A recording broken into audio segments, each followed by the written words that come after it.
Pemirsa, dalam kehidupan sehari-hari Anda pasti tak lepas dari beragam jenis olahan yang terbuat dari tepung terigu. Mulai dari kue, gorengan, bakso hingga mie dan juga roti.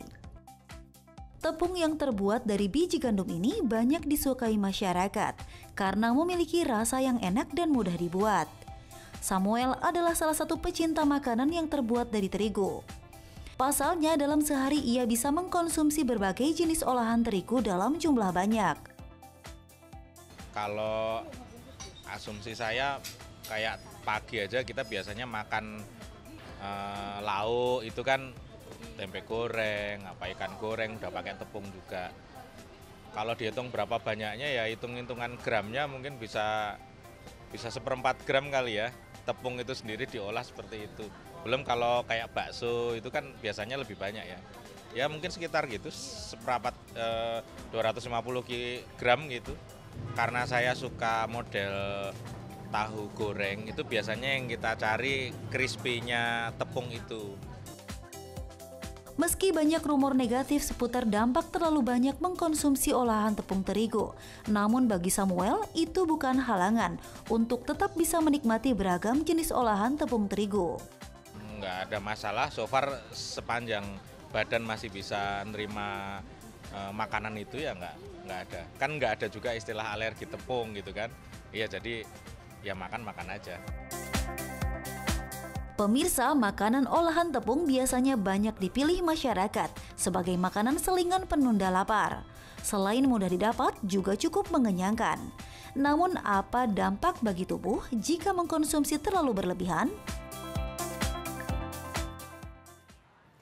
Tepung terigu itu biasanya diolah jadi makanan yang enak-enak nih Dokter Haikal. Kayak Iya. tadi ada bakso, terus di dalamnya ada Iya. mie lagi, dan ditambah lagi gorengan tuh yang Wah, enak-enak. enak banget tuh. Dan nih ya, kebanyakan masakan Indonesia ini berbahan dasar tepung ya. Ada cilok tadi kan, kemudian ada kue basah, kue kering, bala-bala. Wah, tapi ini kan tadi kita dengar ya, masyarakat berpendapat tentang tepung terigu. Nah, sebetulnya banyak nih rahasia di balik tepung terigu. Nah, sudah hadir bersama kita Dr. Maya Sriwijaya, spesialis gizi klinik. Siang, Dok. Siang. Siang. Nah Dok, ini tuh banyak mitos atau fakta yang berkembang di masyarakat. Terus ada yang bilang juga kalau kebanyakan makan tepung terigu itu bisa bikin kita jadi gemuk dan lain-lain Dok. Itu sebenarnya mitos atau fakta gak sih Dok? Kalau jadi gemuk? Kebanyakan berarti fakta. Karena tepung terigu itu karbohidrat kan, karbohidrat ada kalorinya. Ya, jadi ya memang kalau kebanyakan makan ya berkalori tinggi, ditumpuk-tumpuk plus masih makan nasi sesudahnya. Ya, betul. Jadi betul bikin Betul. gemuk ya Dok ya? Jadi ini mitos atau fakta, Dok, bahwa tepung terigu bisa bikin badan gemuk? Fakta.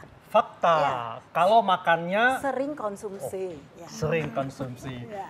Nah, jadi bagaimana Dok caranya supaya tidak tambah gemuk tapi kita bisa konsumsi tepung makanan dengan olahan tepung terigu? Jadi sebetulnya gini, kita mesti bahas sedikit tentang tepung terigunya ya, nggak bisa langsung ke situ. Jadi terigu ini kan sifatnya dia dari grain, biji-biji yang serelia. Gandum ya? Ya, grain, gandum. Nama terigu sendiri berasal dari kata terigo, Iya. yang dari bahasa Portugis, ya Portugis. artinya tepung. Jadi dia hanya salah satu dari grain, tidak satu-satunya grain, ya. Nasi yang kita cintai itu juga grain ya. Jadi di situ dulu. Makanya bagaimana mensiasatinya ya tadi pilihan grain kan tidak hanya terigu. Ya di situ. Jadi ada grain lain yang bisa dipakai juga. Apa singkong, tapioka, sagu, ya jagung, kan? Dok, maizena. Jagung, ya kan artinya ya jangan ngertinya cuma itu saja. Jadi harus lebih banyak variasi dan kombinasi ya, ya Dok betul.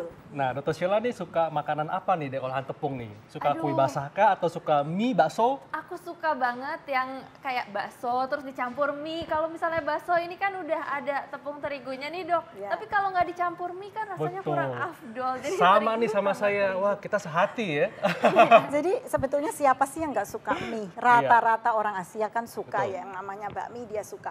Cuman sekarang gini, tiap orang tidak sama. Jadi kita hati-hati di kandungannya. Ya, di kandungan terigu itu ada protein yang namanya gluten. Nah, ini Dok. Ya, Apalagi nih, sekarang nih banyak masyarakat nih yang suka konsumsi makanan free gluten, bebas gluten. Ya. Nah, ini apa nih, Dok? Jadi gini, pada kondisi-kondisi tertentu ada beberapa yang tidak bisa mengkonsumsi gluten. Misalnya dia kalau konsumsi gluten jadinya perutnya bloating, gede, atau terus jadi nggak bisa konsentrasi sampai segitunya loh, sampai konsentrasinya pun tidak bisa.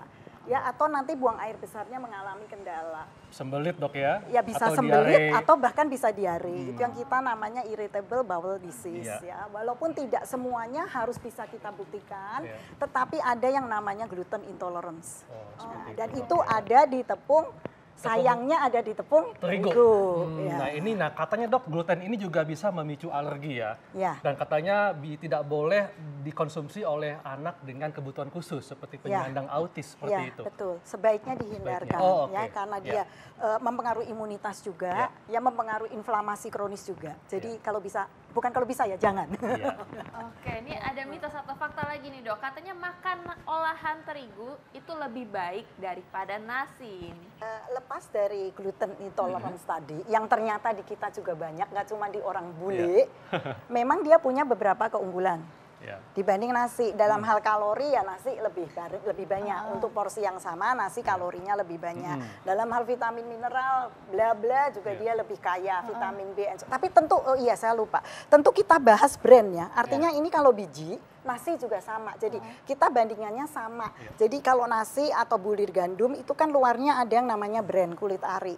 Dengan catatan tadi ini adalah yang utuh ya. Jadi whole wheat, dan kalau nasi juga brown rice. Jadi kita bandinginnya supaya adil gitu ya. Yang masih ada perikardnya itu ya, dan perikard itulah yang banyak antioksidansnya. Dan dibandingin sejajar, memang betul gandum itu lebih banyak, seratnya lebih banyak, kalorinya lebih dikit. Jadi sebetulnya memang dia lebih unggul. Hanya yang malangnya satu itu, begitu ada gluten intolerance dia selesai. Nasi tidak. Tapi Dok, saat ini ada beberapa produk tepung terigu yang bebas gluten. Ini Bagaimana ya? Saya nggak mengerti. Karena gluten itu ada di Tepung tepung terigu. terigu. Kalau tepung terigu bebas gluten, terus namanya tepung apa ya?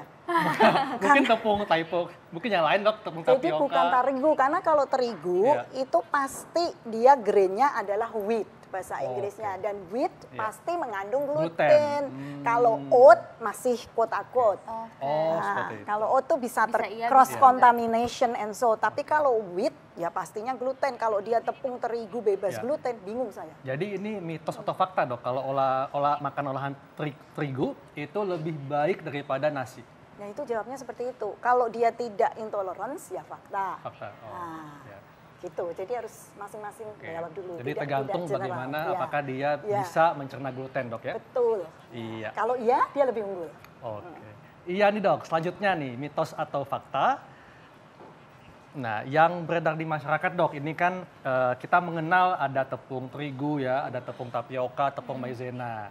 Nah, tapi kita ingin tahu nih pendapat masyarakat terkait dengan tepung terigu nih. Kita lihat tayangannya berikut ini. Halo Dok, saya Neneng.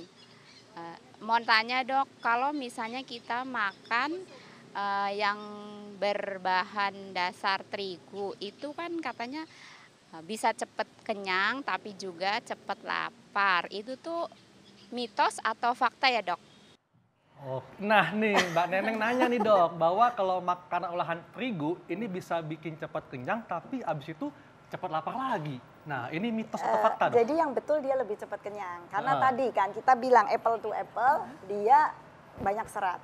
Nah jadi serat pasti lebih menahan supaya kita nggak terlalu kepingin. Cuma kan sekarang kita pikir, olahan terigu tuh apa? Biasanya kalau namanya orang Indonesia nih, masa mau sih makan tepung terigu di bubur bubur sumsum ya, atau bubur atau apalah. Biasanya kan enggak apa yuk, digoreng, kan? Nah di situ kan ada bahaya terselubung lagi. Jadi ini fakta Dok ya, Fakta bahwa cepat kenyang ya, bukan cepat lapar lagi. Nah tuh Mbak Neneng, jadi ini fakta ya bahwa makan Cepet olahan kenyang. terigu bisa bikin cepat kenyang. Tapi nggak cepat lapar. Tapi nggak kan ya? cepat lapar lagi itu sebab lain. Oke. Cepat kenyang tapi juga cepat lapar Dok ya, seperti itu? Enggak, Oh enggak juga? hanya cepat kenyang karena doang? seratnya Oh, lebih oke. gede dibandingin dengan nasi gitu. Oke. Selanjutnya, Nah, selanjutnya nih, ada lagi mitos atau fakta kita selanjutnya katanya. Nah ini katanya Dok, makanan olahan terigu Nah, ini kan terigu ini mengandung gluten dok ya, tapi ada juga ditambahin vitamin. Nah, tapi ada juga yang bilang bahwa tepung terigu lebih baik daripada tepung beras. Mitos atau fakta? Tadi sebetulnya sudah dijawab ya tadi. Ya, itu fakta sejauh tidak intoleransi. Sejauh tidak intoleransi gluten ya? Iya. Jadi ini benar. Betul. Fakta ya? Fakta, dia memang lebih bagus. Tapi sejauh tidak intoleransi dan tambahan dari saya, ya sejauh tidak digoreng berkali-kali. Dok, tapi benar dok ya, tepung terigu ini ada ditambahin vitamin, ada ya? Namanya fortifikasi. Dia ditambahin ya. Ada ya? Oke, ini mungkin masyarakat juga masih bingung nih soal yang intolerance tadi. Kalau misalnya belum ada gejala, itu bisa tahu gak sih dok gimana caranya masyarakat itu intolerance gluten atau tidak? Jadi sebetulnya gini, bahkan nggak usah masyarakat yang sudah jadi pasien aja, artinya yang sudah lebih aware aja, kadang-kadang mereka tidak tahu bahwa itu gejala itu adalah dari gluten intolerance. Karena kan subtle banget dan orang itu nggak sakit betulan karena namanya intoleransi, beda dengan alergi. Kalau alergi kan, ayo kecentok gitu ya dokter Hekel ya, langsung merah, gatal-gatal, mulut cedar. Jadi kan dia tahu kalau ini subtle, pelan-pelan yang sifatnya intoleransi. Jadi dia mesti baca gejala-gejalanya. Ada yang kurang konsentrasi, ada yang dia jadi pusing, ada yang dia pencernaannya jadi jelek. Ada yang kalau pagi langsing, kalau malam langsung. Karena perutnya kalau malam jadi gede. Ya, sedangkan dia makan kembung, begah gitu. Nah, kalau ada seperti itu ya harus ditanya dan dicari. Oke, macam-macam berarti dok ya gejalanya. Nah nih dok, ada lagi nih selanjutnya, mitos atau fakta bahwa konsumsi olahan terigu tidak berbahaya untuk lambung. Mitos atau fakta? Sebetulnya memang tidak berbahaya, betul. Fakta berarti ya? Fakta, ya. Dia nggak bahaya, sama aja sama nasi, kan karbohidrat ya. Mirip-mirip dengan nasi, kan nasi juga nggak bahaya. Gitu. Tapi dok, ada batasannya kan? Misalnya kalau dikata kita tepung terigu digoreng kan nggak bagus juga dong dimakan tiap hari. Iya, tapi sebetulnya kan ke lambungnya dia nggak apa-apa. Untuk sakit mah kan sebetulnya dia nggak, yang dimaksud tadi adalah bahwa dia kira sakit mah, tapi sebetulnya tadi intolerance tadi. Dan obatnya dia minum obat mah. Salah lagi sebetulnya. Gitu. Nah, biasanya nih dok, kalau kita makan olahan terigu seperti mie, bakso, katanya sebaiknya dikonsumsi dengan minuman manis. Mitos atau fakta nih dok? Mitos ya, nggak ada hubungannya. Tapi enak ya dok ya. Tapi enak dok, makan mie bakso pakai teh es manis, wah mantep banget dok, enak. Itu gitu. Enak dari saya kayaknya. Ya, enak, karena kita udah tahu ya, musuh-musuh kita sekarang adalah bukan lemak, tetapi ada gula kan, jadi ya nggak cocok. Jadi ini mitos dok ya? Mitos, iya. Wah, selanjutnya nih, apa dokter Sheila nih? Mitos atau fakta kalau terigu ini tidak mengandung nutrisi, dok? Itu jahat juga ya, artinya. Itu kejam ya? Jahat juga kejam banget ya. Itu mitos. Jelas dia mengandung karbohidrat, certain percent of protein, tergantung bijinya diambil dari mana, mengandung vitamin dan mineral gitu. Dan ada, ini dok ya, protein juga? Ada protein sedikit kan, protein nabati, bukan protein hewani. Jadi bagaimanapun juga, terigu tetap ada manfaatnya dok ya? Iya. Nah nih dok, ada lagi nih yang mengatakan bahwa tepung terigu kalau diolesin bisa meredakan luka bakar. Ini mitos atau fakta nih dok? Itu mitos. Mitos, iseng banget ya diolesin gitu. Tapi dokter Hekel, ya Sheila, ada satu studi yang saya temukan, tapi bukan tepung terigu, tapi tepung apa nih dok? Wheatgrass. Jadi terigu ini kan kalau kita pelihara kan kecambahnya tumbuh. Terus jadi tinggi-tinggi yang cakep-cakep hijau-hijau itu yang sekarang banyak di supermarket. Kalau wheatgrass ini kita bikin jus, karena dia mengandung antioksidan yang banyak, ditempelin ke lukanya, betul. Itu membantu penyembuhan luka. Tapi bukan tepungnya dikasih air. Dibedakin gitu, iseng banget. Ini mitos dok ya? Mitos, ya. Oke, iya. Oke, mitos atau fakta lagi nih dok, katanya kalau kebanyakan konsumsi olahan tepung terigu, ini tinggi resiko akan terkena diabetes. Mitos atau fakta dok? Betul. Fakta. Ya, karena kan tadi karbohidratnya tinggi, insulinnya jadi resisten dulu, lama-lama dia nggak akan bisa catch up lagi dengan gula darahnya, betul. Oke, ini terakhir nih dok, mungkin ada tips-tips untuk masyarakat Gimana caranya nih supaya tetap bisa mengkonsumsi olahan tepung terigu tapi juga tetap baik untuk kesehatan? Ya, artinya prinsipnya sih semua sama. Kita tidak boleh makan terlalu banyak. Kita tidak boleh terlalu banyak, sebetulnya bukan gorengannya ya, tapi gorengan yang kita beli itu kan kita nggak tahu. Minyaknya itu sudah dipakai berapa kali. Masa kita beli gorengan, nanya, Mas, untuk lihat minyaknya, oh begitu, gak jadi deh. Kan ya biasanya kita terima aja. Dan jangan dipikir mungkin di restoran yang keren-keren, yang besar kali, kita nggak tahu ya. Nah, artinya gorengan itu sebenarnya bukan digorengnya, tapi takutnya trans fat. Minyak trans fatnya itu yang bisa memicu antara lain kanker. Jadi intinya bijaksanalah dalam mengkonsumsi makanan apapun, Dok ya. Oke. Nah, ini abis makanan terigu ya, kan kita mesti olahraga nih ya. Dan setelah ini kita akan lihat nih vlog bagaimana para tokoh negara dunia dalam melakukan olahraga dan untuk menjaga kesehatan. Nah, saat lagi kita akan lihat tetap di acara Ayo Dok Sehat. Thank you, Dok. Yuk.